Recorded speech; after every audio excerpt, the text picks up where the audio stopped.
Hello, Steven. Hello, Alex. How are you today? I'm great. How are you doing?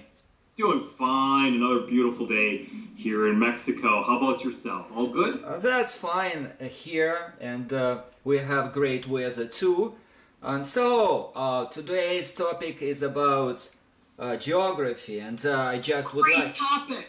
That's a great topic, Alex. Yes, let's talk geography. Just would like to remind our listeners that Steven is a professional geographer, and well, probably it's his lifetime job. But as I usually say, you can kill two birds with one stone, because listening to Steven, you can hear excellent English, excellent pronunciation, and on the other hand, you will know a lot of interesting things about nature, about science, and so on and so forth. Thank you, Steven, for joining the program. Oh, it's always a pleasure, Alex. Thank you. Nice introduction as well. I appreciate it. Okay, so trivial and very difficult question. What is modern geography about? Well, geography, it's one of the oldest sciences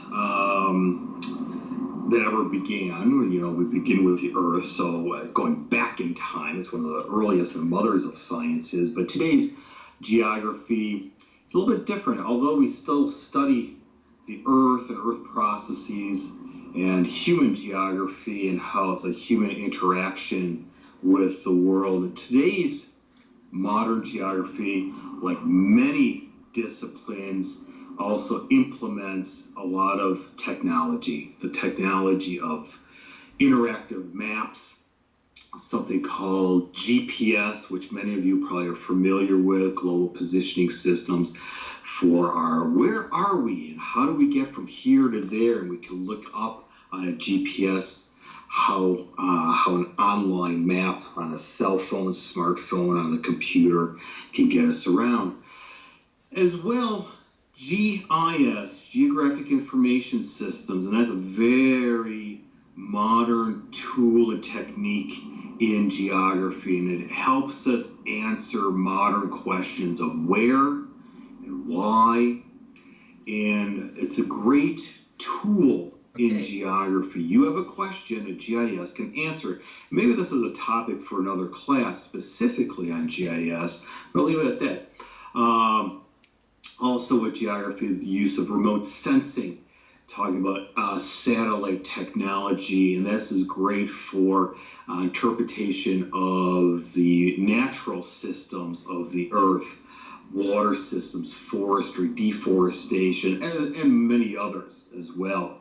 And teaching and learning geography is a great idea, because if you think about it, everything can be related to the Earth. Everything can be related to geography.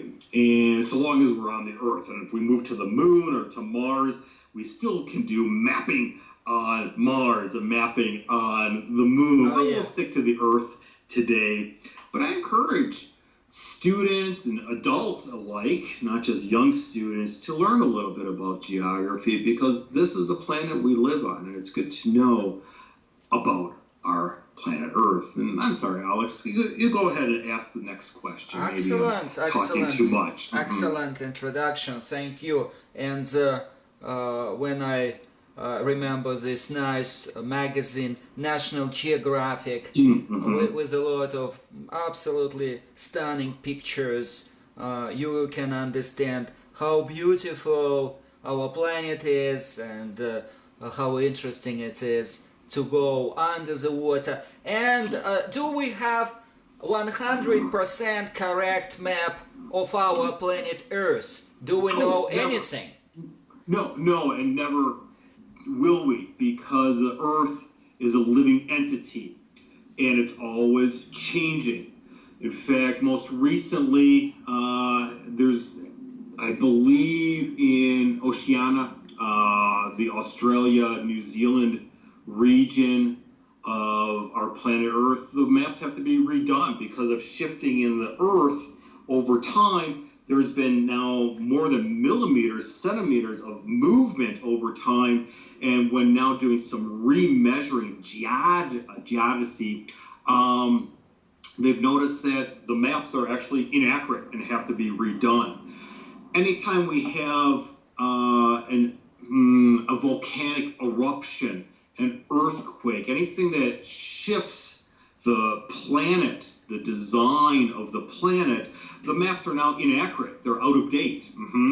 But not just the planet, the physical planet, but just urban development. If you looked at a map of Moscow 5 years ago, 10 years ago, 50 years ago, it's Moscow, 400 years ago, the maps have changed. Oh, yeah. Obviously. Oh, yeah. You know, so yeah, the precision is always increasing, but we always need to update our maps, whether they're paper maps, but of course now in today's world, the computer maps, electronic maps, the digital maps, obviously they're a little bit easier to update. So always updating, Alex, yes. Oh, thank you. Interesting. And so traditionally, in common sense, geography, it's about mapping. And you mentioned maps about Jupiter or Mars. Do we have any maps of galaxy, for example, or even universe? You know, the universe might be a little bit difficult, although you mentioned, I'm going to go back a little bit, National Geographic, and occasionally they have special articles and magazines, issues dedicated as well to the discovery, the expansion of our solar system, other planets, the galaxy, and beyond. And 2, 3, 4 times out of the year, National Geographic, as a subscriber, you receive a free map. And occasionally you'll even get an updated map of the solar system, of the galaxy, of our local galaxy, of the known universe, etc. So will we ever have a map of the entire universe? It's doubtful. But technology is always improving, including in astronomy, etc., physics and astronomy. So of course our maps of other planets and maps of other galaxies is always increasing, always improving. And yeah, we can see a lot of the planets and suns and stars that surround our own local solar system. Well, it's always a big mystery. How did they sail through ocean in ancient times? Who wrote the first maps and how did they do it?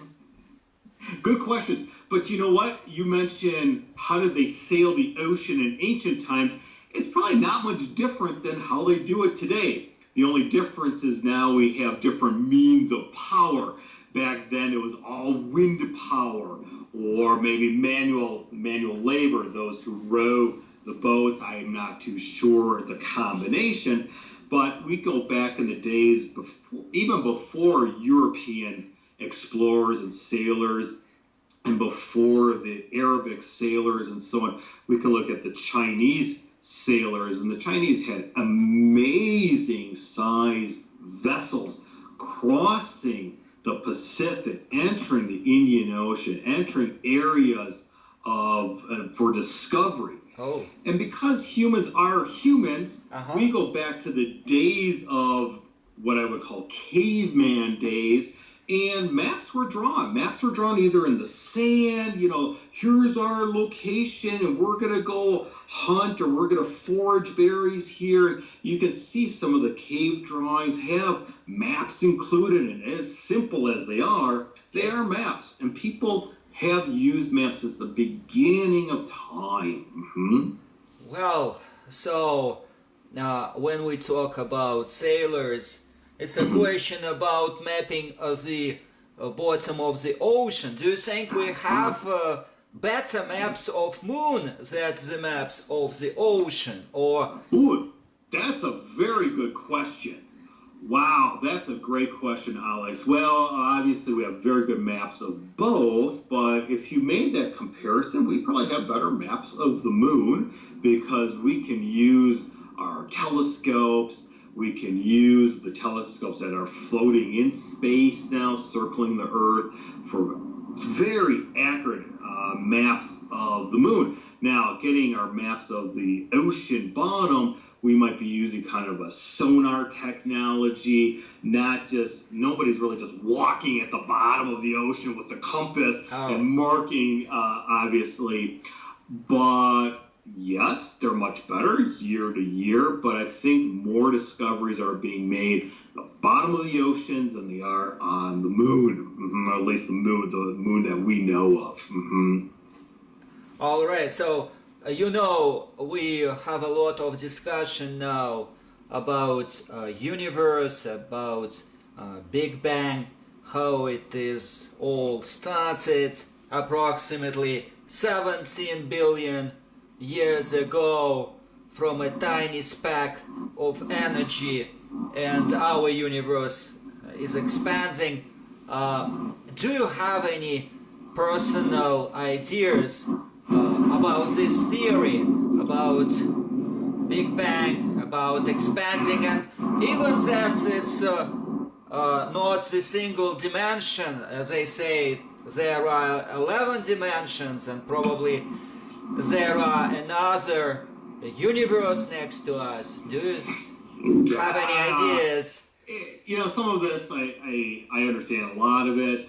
High-end physics, I kind of understand the idea of higher dimensions, etc. It gets difficult to think beyond the fourth dimension of time, and so on. Whether there are there's another universe, whether there are parallel universe, or however you want to call it, whether there are such things as black holes that take you into another universe, such things as wormholes that take you from one point of the universe to the other in an instant. It's hard to tell. These are a lot of theories. Until some of this can be proven, until they can be tested, a lot of it just remain theories. And this is one of the biggest and most acceptable theories in the science community, the Big Bang theory. I'm sure there's a handful of scientists that don't believe in that. They believe in another type of original creation or beginning of the universe. There's theories about the Big Bang and the big contraction. I think there was a thought too that eventually the Big Bang, it's only going to expand so far, and then in time it's going to come back on itself into its nothingness. Yes. Now, I don't think you nor I nor any of our listeners need to worry about that. But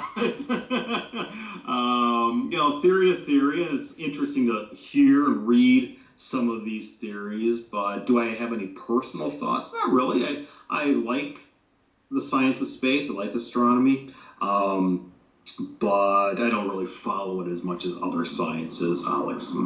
Okay, so we talk a lot about things like Yellowstone National Park volcano, and we talk a lot about climate change and asteroids.